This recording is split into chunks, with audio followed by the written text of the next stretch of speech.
Welcome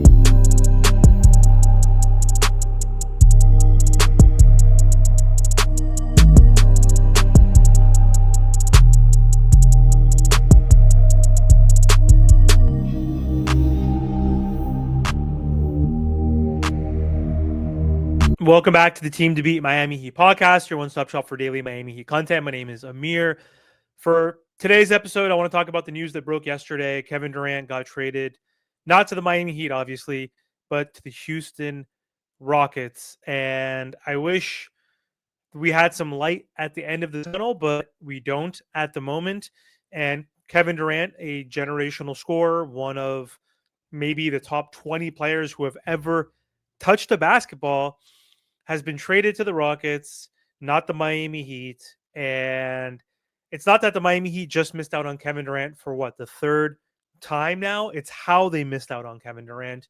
And it's what this says about where this franchise is right now and where they're heading. Because if we're being honest, it feels like the Heat have no direction, no plan, and no clue what they're doing next. So this is a kind of a situation where I'm not mad that we didn't get Kevin Durant. I'm more disappointed. And that's like something people hate to hear from their family or parents or like in a relationship. I'm not mad. I'm just disappointed because I want a different product. Like we're effectively running it back with last year's team, which got swept in the playoffs and had pretty much the worst historic playoff run in NBA history, losing by like 150 points in 4 games. They lost by 37 at home in game 3, going down 0-3, which was a franchise Miami Heat record. And they followed that up by losing by 55 to get swept by the Cavs.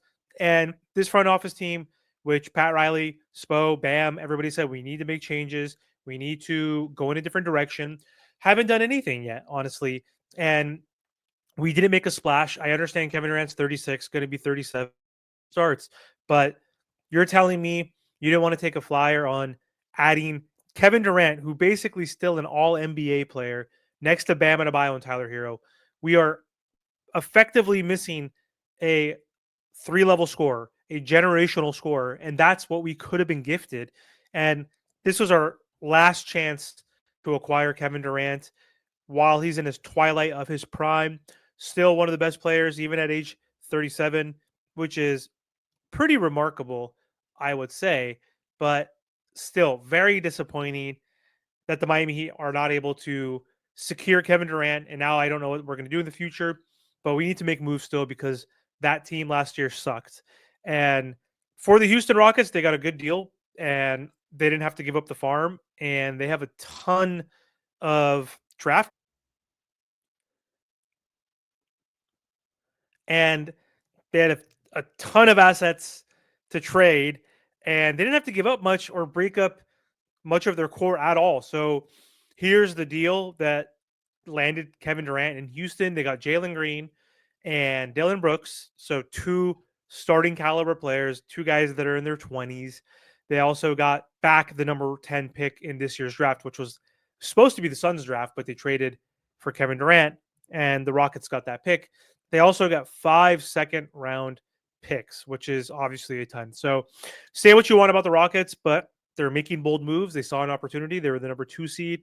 They went all in, not even all in essentially, but they went in to get a future Hall of Famer, a scorer. Jalen Green played horribly in the playoffs essentially and wasn't good enough for this Houston Rockets team. And they needed a half court score. And Kevin Durant is that guy. He scored 27 points per game on really high efficiency.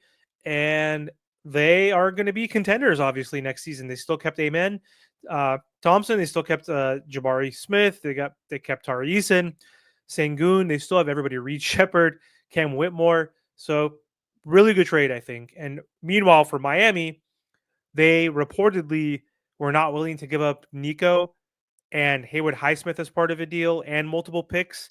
They obviously didn't want to give Khalil Ware as part of the package. And eventually they did improve their offer. According to Jake Fisher, he said the Heat's package was enticing, but somehow wasn't good enough. They thought the Rockets deal was better. Now Kevin Durant is going to be a Rocket. And this is just like Damian Lillard all over again. A player said he wants to play for the Heat. He didn't say only the Miami Heat, but again, missing out on KD, missing out on Damian Lillard, missing out on Donovan Mitchell, missing out on all these players. And this is just a pattern now for the Miami Heat. At some point, you got to understand that you need to be really aggressive and stop trying to fleece or lowball people when there's other offers and people competing out there that have better assets than you do. So it's like you either are all in on something or you're not. And we're just basically a leverage play for these other teams. They look at our offer, they're like, I don't really like the Heat's assets, and we don't have enough draft capital compared to the Rockets or Spurs or other teams that were involved. And we basically just make these offers that aren't good enough. And that's the thing. Like the Heat keep popping up and are on the radar of these stars and superstars and all stars, and we're just never able to acquire them. And here's the thing: some people are saying, "Hey, at least Terry Rozier's off the books. They can trade him before the deadline. They have Duncan Robinson, who they can cut before July 8th or whatever. So he's waived, and he only gets 10 million of his 20 million. Or if we just keep Duncan Robinson, we trade him at the deadline.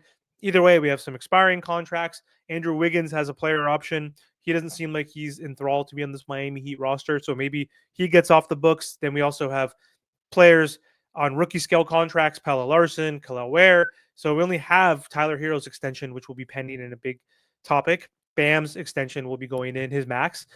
So you have cap space.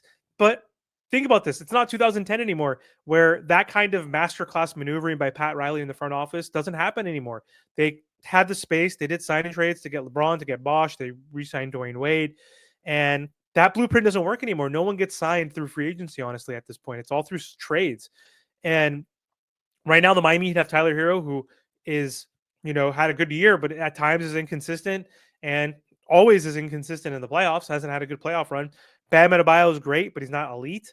You have a bunch of role players that don't really move the needle, and now we're a superstar less future, and it's unfortunate. So, talking about cap flexibility, I don't think really matters. Like the Miami Heat don't have a real direction. Are we gonna now play Khalil Ware, Jovic, and Pella and Jaime and just not worry about playing Terry Rozier, Duncan Robinson, Anderson, Kyle Anderson, whoever else is on our bench, Kevin Love? Like, are we not going to play those guys and then even let like Kashaw Johnson or even Isaiah Stevens come in? Like, are we going to see what we have and try to develop our homegrown talent so that one, they can advance and accelerate their trade value so that if we see that they're improving, maybe we can use them for future pieces. I don't know. Or just hope that they do become better. We get to use them for their rookie scale contracts. Hope that Tyler and Bam improve even more. And then what do? We're still going to compete for like the 7th seed at best. Like this is a middling team. We're in the middle, which is the worst place you can possibly be. We're a perennial playing team. We're not good enough to contend. We're not bad enough to be in the lottery. Like even if we play a lot of our young guys, we're still going to be decent because we have Tyler Hero, we have Bam Adebayo, we have Andrew Wiggins, and so we're not going to be bad enough where we're going to be playing against the Raptors, the Wizards, the Hornets. Those teams are always going to be worse than us, and they're always going to be in the lottery ahead of us. So either way, I don't know. Like we can't play it both ways where we're trying to compete, trying to contend, trying to get someone, but also holding on to these young assets that we don't even play. Like you can't sell the fan base on Heat culture anymore and also trying to win now with a mediocre team. You need to freaking get a point guard. We need a real point guard who can activate Khalil Ware and Bam Adebayo. We need a backup big. Like we need more two-way players. We need guys who could score the ball outside of Tyler Hero. Bam is not good enough offensively. We need elite playmaking and scoring. We don't have that right now. Like Davion Mitchell, we might re-sign. He's fine. Nico, 21, injury prone. He's fine. Like Khalil Ware, he has upside. He's only 20 years old. He's unproven. Like we don't have a good enough roster. Andrew Wiggins is fine. He's solid, but not amazing. He's not going to lead this team. Terry Rozier is horrible and not even worthwhile. So like, what else do we have? Hawkes, who had a slump. We have Pella Larson, who's a second round pick. Like we don't have enough. We don't have a plan, and that's the biggest issue right now with missing out on Kevin Durant. So if you go back on KD for a second, yes, again, he's 36, going to be 37. Yes, he has an injury history with soft tissue injuries too, which is bad, but he's still Kevin Durant. He's still better than 95% of the NBA league. And when you pair him with Bam Adebayo, a real two-way defender, one of the best bigs in basketball, when you put him on the court with Tyler Hero, who averaged almost 24 points a game, first-time All-Star, shooting close to 40% from three, the gravity of Kevin Durant on that court, him getting more attention, letting Tyler Hero then get cleaner looks, better opportunities at three, better opportunities to get downhill to the rim. Like, you're telling me that's not going to help this team that has been bottom three in scoring, averaging like 109 points per game when the league is averaging 118 per game. Like you don't think a generational talent like Kevin Durant could have helped, and you're not willing to give up Jovic, Jaime, Hawkes, Wiggins, um, Duncan, whatever it is, in a pick. Like, I'm sure that sounds better to me than the Rockets trade right there. Yes, the Rockets, if they truly wanted him, could have added another first round pick. They could have added a Cam Whitmore, a Reed Shepard, whoever else. We would have never competed with them if they actually wanted it. But still, we need to make moves, and there is no moves really out there to be made. This Miami Heat team is going to be mediocre for the next few years. As long as we have Bam and Tyler running the show, we're going to be anywhere between 6 and 10.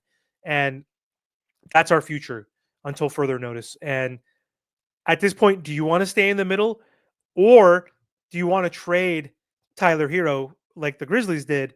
You saw Desmond Bain get traded because they couldn't afford him, Jaw, and giving Triple J his contract extension.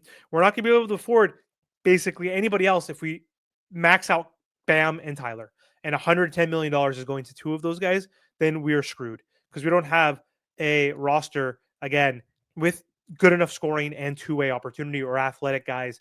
And so that's going to screw us. So do we test trading Bam Adebayo? I'm not saying we should, but you test his value. What can you get? Desmond Bain got 4 picks. Bam Adebayo should get 4 picks, 2 good players, and a prospect. 2 starters, a young prospect. Give me 4 picks for Bam. Tyler Hero, 3 picks minimum. Then you match the salary for 30. Give me 2 players that are young, decent players. Maybe you reset and then you become a 10th seed, 11th seed, so you get more lottery picks in the future, along with those extra lottery picks you get for trading either Bam or Tyler. So this team needs to pick a direction. They need to figure this shit out because they are going to be not fun to watch, especially next season. So we'll see. Anyway, that's all I have for this episode. Pretty upset, pretty frustrated, more disappointed that we weren't able to get Durant to the Miami Heat, which would have been really fun to see. But now we're stuck with Terry. Now we're stuck with Duncan. Now we're stuck with Wiggins. Now we're stuck with the same old team again that literally had a horrible season last year. So anyway, that's all I have for this episode. Thanks for watching, and don't forget to subscribe to the channel.